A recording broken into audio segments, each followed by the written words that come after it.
మీరు weight loss చేయాలని చెప్పేసి డైట్ ఫాలో అవుతూ ఉంటారు. కానీ మీరు డైట్ ఫాలో అవుతున్న సంగతి మీ ఆఫీసులో కానీ, మీ రిలేటివ్స్ లో కానీ, మీ ఇంటి దగ్గర కానీ ఎక్కడ డిస్కస్ చేయొద్దు. ఎందుకంటే ఒక మనిషికి డబ్బులు వస్తున్నా గానీ, ఆఫీస్ లో ప్రమోషన్ వస్తున్నా గానీ, లేదా అతను డైట్ ఫాలో అయ్యి అతని బాడీలో ఉన్న రోగాలను నయం చేసుకోబోతున్నా కానీ ఈ సొసైటీ అస్సలు ఒప్పుకోదు. మీ నోట్లో నుంచి డైట్ అనే పదం వచ్చింది అంటే మీరు చచ్చారు. ఆఫీస్ లో లంచ్ టైమ్ లో అందరూ వైట్ రైస్ లో చపాతీలు తింటూ ఉంటే మీరు మాత్రం ఎగ్ వైట్స్ అని, చికెన్ బ్రెస్ట్ అని చెప్పేసి, గ్రిల్ ఫిష్ అని చెప్పేసి, పన్నీర్ అని చెప్పేసి, టోఫు అని చెప్పేసి మీరు డైట్లు తింటా ఉంటారు. కానీ మీరు లంచ్ తిని వెళ్ళిన వెంటనే మీ గురించి ఒక డిస్కషన్ స్టార్ట్ చేస్తారు. ఆ డిస్కషన్ ఏంటి అంటే ఏమి చేసినా సరే మీ చేత డైట్ స్టాప్ చేయించాలని. అదేంటి నేను డైట్ ఫాలో అయితే వాళ్ళకి వచ్చిన ప్రాబ్లం ఏంటని మీరు అంటారా? ఏంటి నాకు ఆఫీస్ లో హైక్ వచ్చినప్పుడు పక్కనోడికి ఏంటి ప్రాబ్లం, నాకు లాటరీలో డబ్బులు వచ్చినప్పుడు పక్కింటోడికి ఎందుకు ప్రాబ్లం అన్న క్వశ్చన్ కి నీకు ఆన్సర్ తెలిస్తే ఈ క్వశ్చన్ కూడా నీకు ఆన్సర్ తెలుస్తుంది. ఏంటి మా ఇంట్లో అందరికి డయాబెటీస్లు వచ్చి, కిడ్నీ ఇష్యూలు వచ్చి, లివర్ లో ఫెయిల్ అయిపోయి, ఇంతెంతలా ఒబెసిటీలు వచ్చి, పీసీఓడీలు, థైరాయిడ్లు వచ్చేసి మేము ఇబ్బంది పడిపోతా ఉంటే నువ్వు ఇలాగా డైట్లు ఫాలో అవ్వకుంటూ నీకు రోగాలు రాకుండా, మీ ఫ్యామిలీకి రోగాలు రాకుండా నువ్వు చూసుకుంటా ఉంటే చూస్తూ ఊరుకోవడానికి మేము పిచ్చోళ్ళు అనుకున్నావా? శత విధాలా ప్రయత్నిస్తాం నీ డైట్ ని ఆపడానికి. ఆఫీసులో ఇలా డైట్లు ఫాలో అయ్యే వాళ్ళకి ఎలా ఉంటది తెలుసా? నీ ప్రాజెక్ట్ లో 20 మంది ఉంటే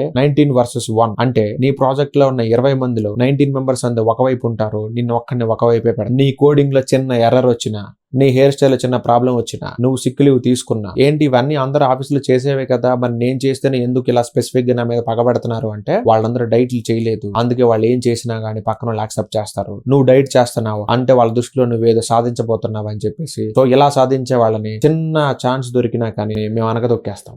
మరి కొన్ని ఆఫీసుల్లో ఒక ఎక్స్ట్రీమ్ లెవెల్కి వెళ్ళిపోయి అందరు కలిసి ఆ పర్సన్ జాబులోంచి తీయించిన సందర్భాలు కూడా నేను చూసాను. ఆఫీసులో ఉన్న ప్రతి డిస్కషన్ దేంతో స్టార్ట్ అయినా సరే ఎండింగ్ మాత్రం మీ టాపిక్ తోనే అవుతుంది. దృష్టిలో డైట్లు చేసే వాళ్ళు సిక్ అవ్వకూడదు అనమాట. పొరపాటున వాడు నిజంగా సిక్ అయ్యి లీవ్ తీసుకున్నా కానీ వాడు అబద్ధం ఆడుతున్నాడు, వాడు డైట్ ఫాలో అవుతున్నాడు, వాడు సిక్ అవ్వడు, వాడు దేంతో అమ్మాయితో ఎక్కడికో బయటికి వెళ్ళాడు అని చెప్పేసి నీ గురించి వెనకాల ఒక పుకారు పుట్టిస్తారు. అందుకే నా అడ్వైజ్ ఏంటంటే మీరు డైట్ చేస్తున్నా కానీ పొరపాటున మీరు డైట్ చేస్తున్న సంగతి మీ ఆఫీసులో ఎవరికి చెప్పొద్దు. వాళ్ళు మీకు ఏదైనా కేకులు కానీ, సమోసాలు కానీ ఇట్లాంటిది ఆఫర్ చేసినా తీసుకుని సైలెంట్ గా డస్ట్బిన్ లో పడేయండి. కానీ నేను డైట్ చేస్తున్నాను సంగతి మాత్రం పొరపాటును కూడా వాళ్ళకి చెప్పొద్దు. మీరు ఒక 20 కిలోలు తగ్గాలని గోల్ పెట్టుకున్నప్పుడు మీరు 5 కిలోలు తగ్గిన వెంటనే నువ్వు ఫేస్ బాగలేదు, నువ్వు చండాలంగా అయిపోతున్నావు, ఈ ఏజ్ లో మనకు డైట్లు ఎందుకు, నా మాట నువ్వు అవన్నీ వదిలేసే, అలాంటి వర్కౌట్ అవ్వు మనకు అని చెప్పేసి మిమ్మల్ని అనుక్షణం నిరాశపరిచే వాళ్ళు మీ కళ్ళు ఎదురుగానే కూర్చొని ఉంటారు. అంటే ఏం లేదు, నువ్వు తగ్గటం వాడికి ఇష్టం లేదు. హ్యూమన్ సైకాలజీ ఒకటే, ఒకటి సాధించింది మనం చూసి మనమైనా చెయ్యాలి, లేదా మనం సాధించలేనప్పుడు పక్కనోడు సాధిస్తున్నప్పుడు గెలికి దాన్ని చెడగొట్టాలి. అందుకే మీరు మజిల్ పెంచాలనుకున్నా లేదా వెయిట్ లాస్ అవ్వాలనుకున్నా కానీ మీరు